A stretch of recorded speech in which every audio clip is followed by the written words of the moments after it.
God's people. But since the Dagor Bragolach, they dwelt in the south with Círdan the shipwright. From their far journeys they brought tidings of a great mustering of orcs and evil creatures under the eaves of Eredwethrin and in the pass of Sirion. And they told also that Ulmo had come to Círdan, giving warning that great peril drew nigh to Nargothrond. Hear the words of the Lord of Waters, said they to the king. Thus he spoke to Círdan the shipwright. The evil of the north has defiled the springs of Sirion, and my power withdraws from the fingers of the flowing waters. But a worse thing is yet to come forth. Say therefore to the Lord of Nargothrond, shut the doors of the fortress and go not abroad. Cast the stones of your pride into the loud river, that the creeping evil may not find the gate. Orodreth was troubled by the dark words of the messengers, but Turin would by no means hearken to these counsels, and least of all would he suffer the great bridge to be cast down, for he was become proud and stern, and would order all things as he wished.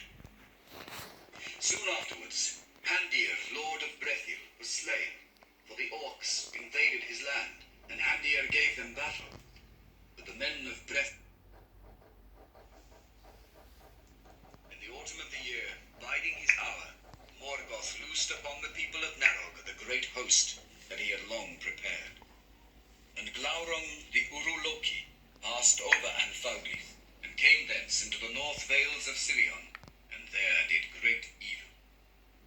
Under the shadows of Eredwethrin, he defiled the Aethel Ivrin, and thence he passed into the realm of Nargothrond, and burnt the Talath Dirnan, the guarded plain between Narog and Tegin. Then the warriors of Nargothrond went forth, and tall and terrible on that day looked Turin, and the heart of the host was upheld, as he rode on the right hand of Orodreth. But greater far was the host of Morgoth than any scouts had told, and none but Turin, defended by his dwarf mask, could withstand the approach of Glaurung. And the elves were driven back and pressed by the orcs into the field of Tumhalad, between Gimglith and Narog, and there they were penned.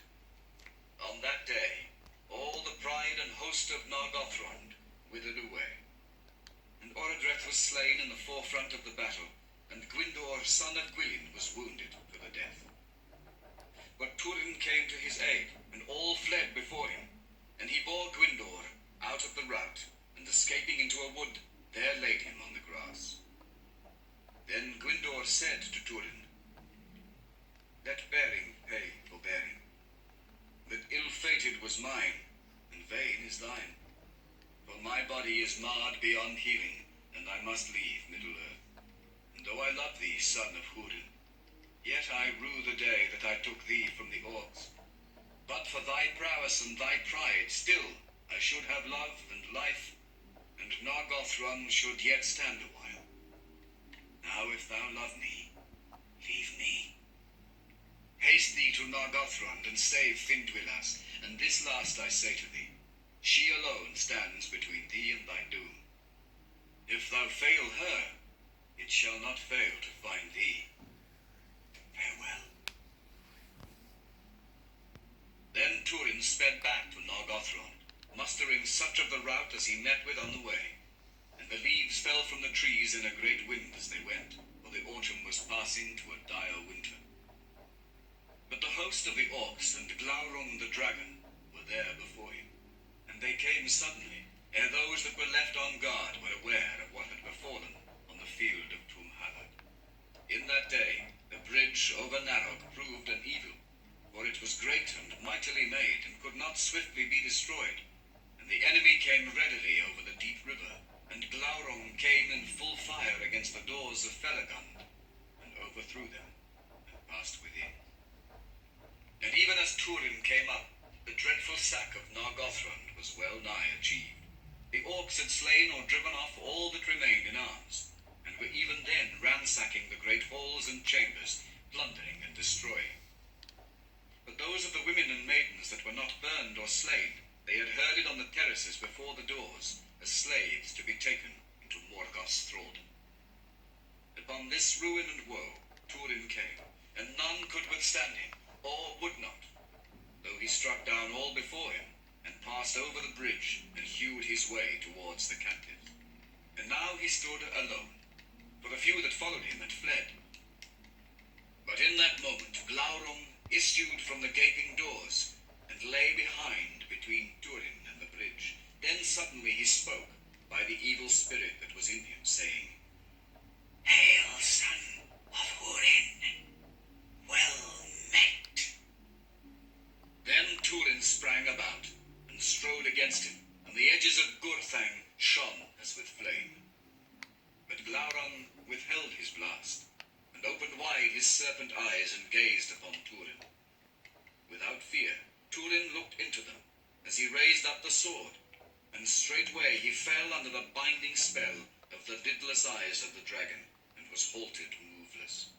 Then for a long time he stood as one graven of stone, and they too were alone, silent before the doors of Nargothrond.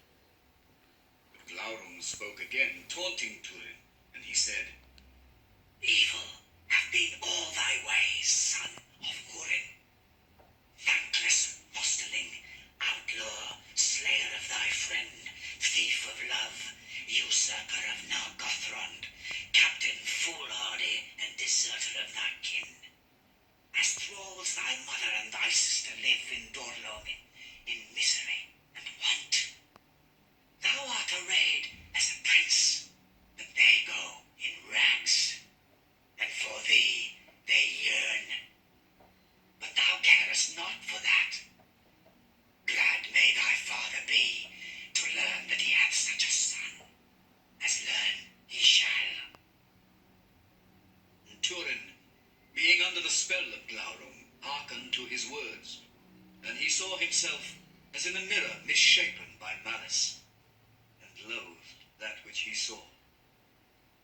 And while he was yet held by the eyes of the dragon in torment of mind, and could not stir, the orcs drove away the herded captives, and they passed nigh to Turin, and crossed over the bridge. Among them was Finduilas, and she cried out to Turin as she went. But not until her cries and the wailing of the captives was lost upon the northward road did Glaurung release Turin, and he might not stop his ears against that voice that haunted him after. Then suddenly Glaurung withdrew his glance and waited, and Turin stirred slowly as one waking from a hideous dream. Then coming to himself, he sprang upon the dragon with a cry. But Glaurung laughed, saying, "If thou wilt be slain, I will slay thee gladly. But small help will that be to Morwen and Nienor. No heed didst thou give to the cries of the elf woman. Wilt thou deny also the bond of thy blood?" But Turin, drawing back his sword, stabbed at the dragon's eyes, and Glaurung, coiling back swiftly, towered above him and said, "Nay, at least thou art valiant, beyond all whom I have met. And they lie who say that we, of our part, do not honor the valor of foes. See now, I offer thee freedom. Go to thy kin if thou canst. Get thee gone. And if elf or man be left to make tale of these days, then surely in scorn they will name thee, if thou spurnest this gift."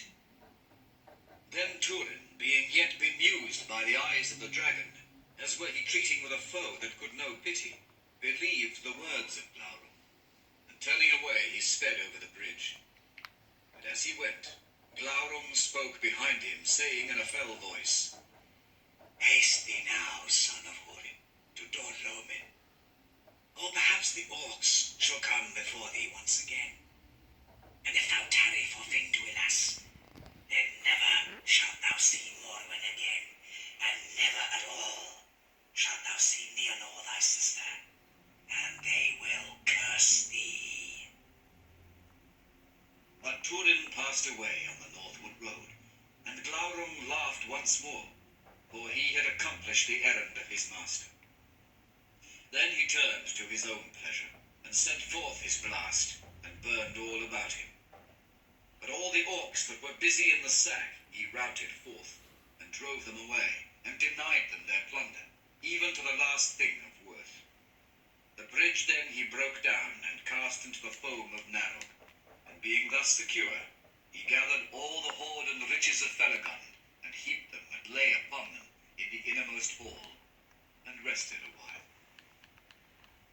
And Hurin hastened along the ways to the north, through the lands now desolate, between Narog and Teglin, and the fell winter came down to meet him.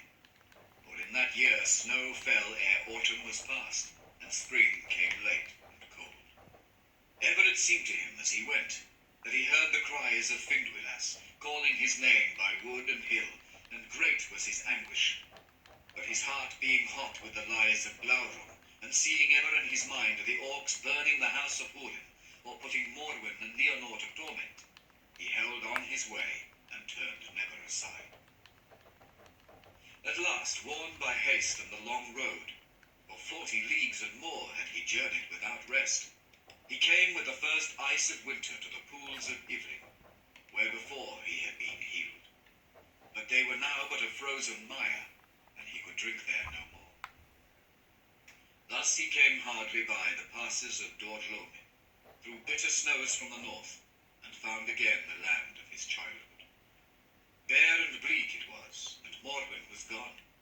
Her house stood empty, broken and cold, and no living thing dwelt nigh. Therefore Hurin departed, and came to the house of Broda the Easterling, he that had to wife Eowyn, Hurin's kinswoman. And there he learned of an old servant that Morwen was long gone, for she had fled with Nienor out of Dordlome. None but Eowyn knew where. Then Hurin strode to Broda's table, and seizing him, he drew his sword, and demanded that he be told whither Morwen had gone.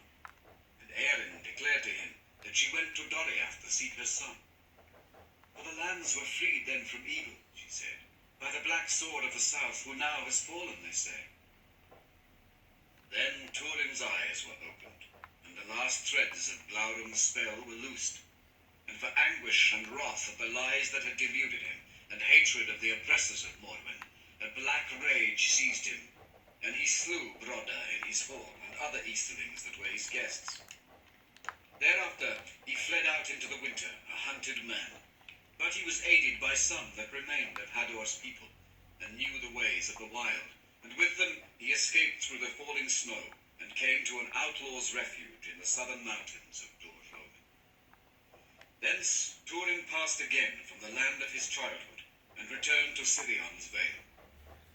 His heart was bitter, for to Dordlome he had brought only greater woe upon the remnants of his people, and they were glad of his going.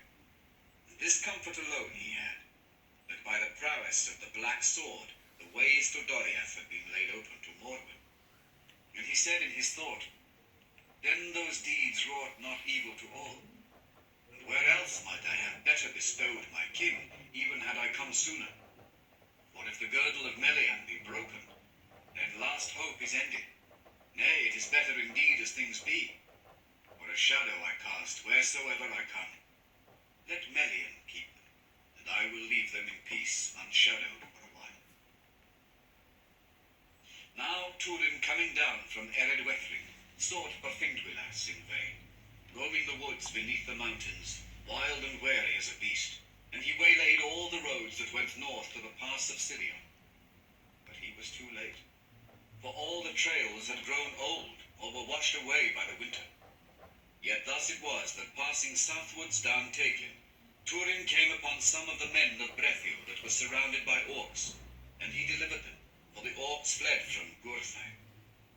He named himself Wild Man of the Woods, and they besought him to come and dwell with them. But he said that he had an errand yet unachieved, to seek Findwilas, Orodreth's daughter of Nargothrond. Then Dorlas, the leader of those woodmen, told the grievous tidings of her death. For the men of Brethil had waylaid at the crossings of Teglin the orc host that led the captives of Nargothrond, hoping to rescue them. But the orcs had at once cruelly slain their prisoners, and Findwilas they pinned to a tree with a spear. So she died, saying at the last, Tell the Mormagil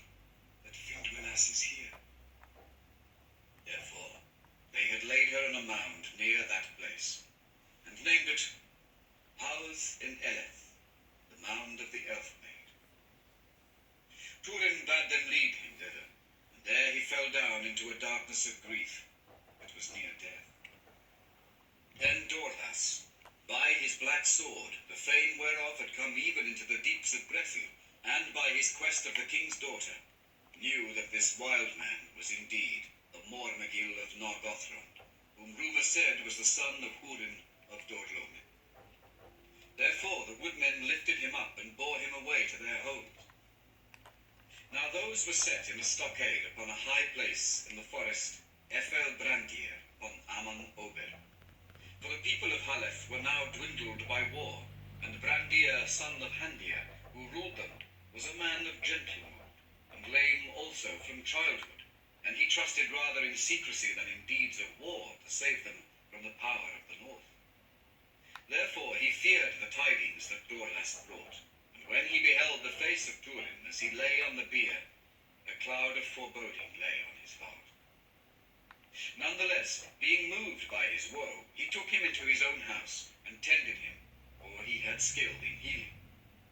And with the beginning of spring, Turin cast off his darkness and grew hale again, and he arose, and he thought that he would remain in Brethil hidden, and put his shadow behind him, forsaking the past.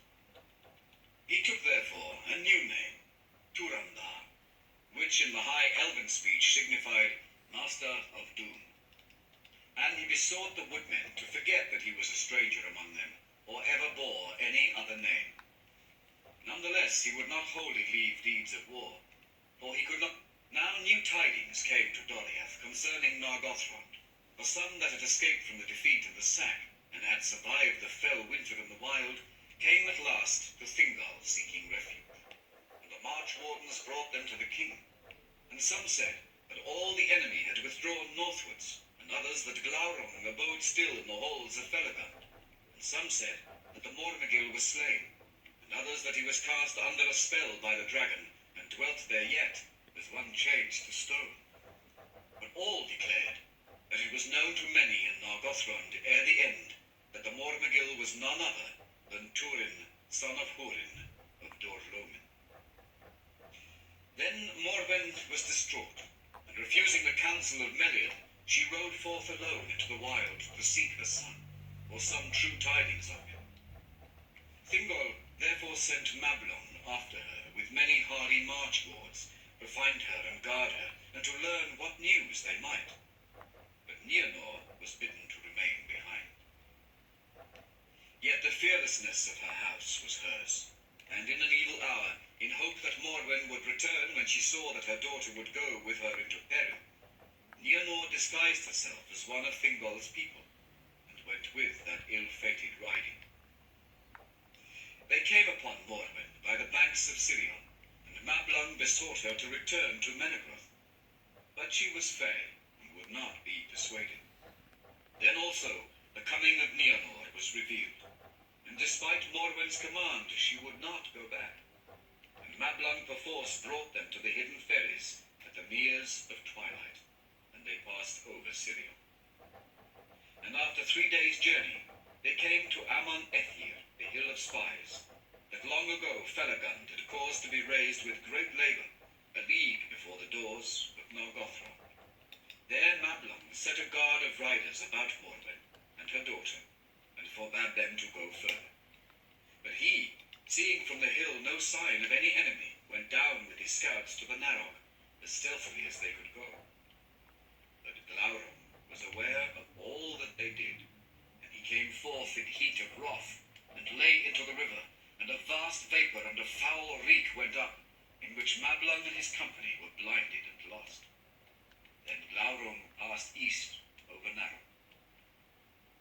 Seeing the onset of the dragon, the guards upon Amon Ethir sought to lead Morwen and Nienor away, and fly with them with all speed back eastwards. But the wind bore the blank mists upon them, and their horses were maddened by the dragon stench, and were ungovernable, and ran this way and that, so that some were dashed against trees and were slain, and others were borne far away. Thus the ladies were lost, and of Morwen indeed no sure tidings came ever to Doriath after. But Nienor, being thrown by her steed, yet unhurt, made her way back to Amon Ethir, there to await Mablung, and came thus pass above the reek into the sunlight. And looking westward, she stared straight into the eyes of Glaurung, whose head lay upon the hilltop. Her will strove with him for a while, but he put forth his power. And having learned who she was, he constrained her to gaze into his eyes, and he laid a spell of utter darkness and forgetfulness upon her, so that she could remember nothing that had ever befallen her, nor her own name, nor the name of any other thing. And for many days she could neither hear nor see, nor stir by her own will. Then Glaurung left her standing alone upon Amon Ethir, and went back to Nargothrond. Now Mablung, who greatly daring had explored the halls of Felagund when Glaurung left them, fled from them at the approach of the dragon, and returned to Amon Ethir. The sun sank and night fell as he climbed the hill, and he found none there save Nienor, standing alone under the stars as an image of stone. No word she spoke or heard, but would follow if he took up her hand. Therefore, in great grief, he led her away, though it seemed to him vain, for they were both like to perish, succorless in the wild. But they were found by 3 of Mablung's companions, and slowly they journeyed northward and eastward towards the fences of the land of Doriath beyond Sirion, and the guarded bridge nigh to the inflowing of Esgalduin. Slowly the strength of Nienor returned as they drew nearer to Doriath, but still she could not speak or hear, and walked blindly as she was led. But even as they drew near the fences, at last she closed her staring eyes and would sleep. And they laid her down, and rested also unheedfully, for they were utterly outworn. There they were assailed by an orc band, such as now roamed often as nigh the fences of Doriath as they dared. But Nienor in that hour recovered hearing and sight, and being awakened by the cries of the orcs, she sprang up in terror, and fled ere they could come to her. Then the orcs gave chase, and the elves after, and they overtook the orcs and slew them ere they could harm her. But Nienor escaped them, for she fled as in a madness of fear, swifter than a deer, and tore off all her clothing as she ran, until she was naked. And she passed out of their sight, running northward. And though they sought her long, they found her not, nor any trace of her. And at last Mablung, in despair, returned to Menegroth and told the tidings. Then Thingol and Melin were filled with grief. But Mablung went forth, and sought long in vain for tidings of Morwen and Nienor. But Nienor ran on into the woods until she was spent, and then fell and slept, and awoke. And it was a sunlit morning, and she rejoiced in light as it were a new thing, and all things else that she saw seemed new and strange, for she had no names for them. Nothing did she remember, save a darkness that lay behind her, and a shadow of fear. Therefore she went warily as a hunted beast, and became famished, for she had no food and knew not how to seek it. But coming at last to the crossings of Teglin, she passed over, seeking the shelter of the great trees of Brethil, for she was afraid, and it seemed to her that the darkness was overtaking her again, from which she had fled. But it was a great storm of thunder that came up from the south, and in terror she cast herself down upon the mound of Hauth and Eleth, stopping her ears from the thunder. But the rain smote her and drenched her, and she lay like a wild beast that is dying. There Turambar found her, as he came to the crossings of Teglin, having heard rumour of orcs that roamed near, and seeing in a flare of lightning the body, as it seemed, of a slain maiden lying upon the mound of Finwilas, he was stricken to the heart. But the woodmen lifted her up, and Turambar cast his cloak about her, and they took her to a lodge nearby, and warmed her and gave her food. And as soon as she looked upon Turambar, she was comforted, for it seemed to her that she had found at last something that she had sought in her darkness, and she would not be parted from him. But when he asked her concerning her name and her kin and her misadventure, then she became troubled as a child that perceives that something is demanded but cannot understand what it may be, and she wept. Therefore Turambar said, "Do not be troubled. The tale shall wait. But I will give you a name, and I will call you Nina." she shook her head and said, Niniel. That was the first word she spoke after her darkness, and it remained her name among the woodmen ever after. On the next day, they bore her towards Brandir. But when they came to Dimbros, the rainy stair, where the tumbling stream of Celebros fell towards Daglin, a great shuddering came upon her. Wherefore afterwards that place was called Girith, the shuddering water. Ere she came to the home of the woodmen on Amon Obel, she was sick of a fever, and long she lay thus tended by the women of Brethil, and they taught her language as to an infant. But ere the autumn came, by the skill of Brandir, she was healed of her sickness, and she could speak. But nothing did she remember of the time before she was found by Turambar on the mound of Howth and Elef. And Brandir loved her, but all her heart was given to Turambar. In that time the woodmen were not troubled by the orcs, and Turambar went not to war, and there was peace in Brethil. His heart turned to Niniel, and he asked her in marriage, but for that time she delayed in spite of her love. For Brandir foreboded he knew not what, and sought to restrain her, rather for her sake than his own, all rivalry with Turambar. And he revealed to her that Turambar was Turin's son of Hurin, and though she knew not the name, a shadow fell upon her mind. But when 3 years were past since the sack of Nargothrond, Turambar asked Niniel again, and vowed that now he would wed her, or else go back to war in the wild. And Niniel took him with joy, and they were wedded at the midsummer, and the woodmen of Brethil made a great feast. But ere the end of the year, Glaurung sent orcs of his dominion against Brethil, and Turambar sat at home deedless, for he had promised to Niniel that he would go to battle only if their homes were assailed. But the woodmen were worsted, and Dorlas upbraided him that he would not aid the people that he had taken for his own. Then Turambar arose and brought forth again his black sword, and he gathered a great company of the men of Brethil, and they defeated the orcs utterly. But Glaurung heard tidings that the black sword was in Brethil, and he pondered what he heard, devising new evil. In the spring of the year after, Niniel conceived, and she became wan and sad. And at the same time there came to Brandir the first rumours that Glaurung had issued from Nargothrond. Then Turambar sent out scouts far afield, for now he ordered things as he would, and few gave heed to Brandir. As it drew near to summer, Glaurung came to the borders of Brethil, and lay near the west shores of Daglin. And then there was great fear among the woodfolk, for it was now plain that the great worm would assail them, and ravage their land, and not pass by, returning to Angband as they had hoped. They sought therefore the counsel of Turambar, and he counselled them that it was vain to go against Glaurung with all their force, for only by cunning and good fortune could they defeat him. He offered therefore himself to seek the dragon on the borders of the land, and bade the rest of the people to remain at Brandir, but to prepare for flight.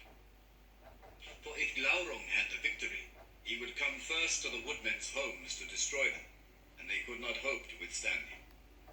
But if they then scattered far and wide, then many might escape, for Glaurung would not take up his dwelling in Brethil, and would return soon to Nargothrond. Then Turambar asked for companions willing to aid him in his peril, and Dorlas stood forth, but no others. Therefore Dorlas upbraided the people, and spoke scorn of Brandir, who could not play the part of the heir of the house of Haleth. Brandir was shamed before his people, and was bitter at heart.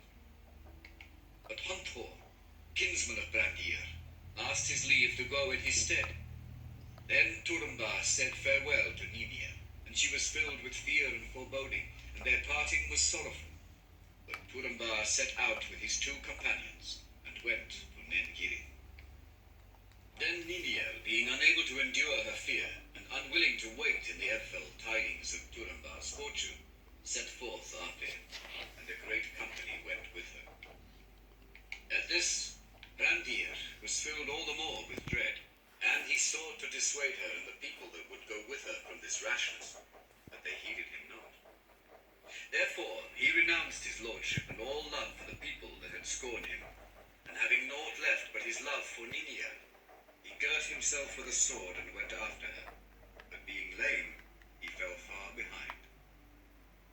Now Turambar came to Nengirith at sundown, and there he learned that Glaurung lay on the brink of the high shores of Teglin, and was like to move when night fell.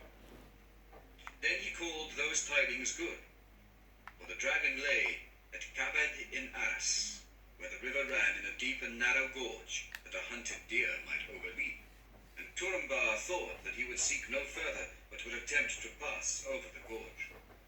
Therefore he purposed to creep down at dusk, and descend into the ravine under night, and cross over the wild water, and then to climb up the further cliff, and so come to the dragon beneath his guard. This counsel he took, but the heart of Dorlas failed when they came to the races of Teglin in the dark, and he dared not attempt the perilous crossing, but drew back and lurked in the woods, burdened with shame. Turambar and Hunthor nonetheless crossed over in safety, for the loud roaring of the water drowned all other sounds, and Glaurung slept. But ere the middle night, the dragon roused, and with a great noise and blast, cast his forward part across the chasm, and began to draw his bulk after. Turambar and Hunthor were well nigh overcome by the heat and the stench, as they sought in haste for a way up to come at Glaurung. And Hunthor was slain by a great stone that was dislodged from on high by the passage of the dragon, and smote him on the head, and cast him into the river. So he ended, of the house of Halef, not the least valiant.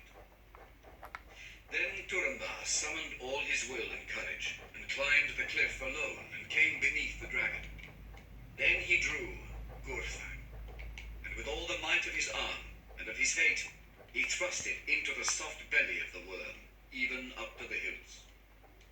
But when Glaurung felt his death pang, he screamed, and in his dreadful throe, he heaved up his bulk, and hurled himself across the chasm, and there lay lashing and coiling in his agony. And he set all in a blaze about him, and beat all to ruin, until at last his fires died, and he lay still. Now Gurthang had been wrested from Turambar's hand in the throe of Glaurung, and it clave to the belly of the dragon.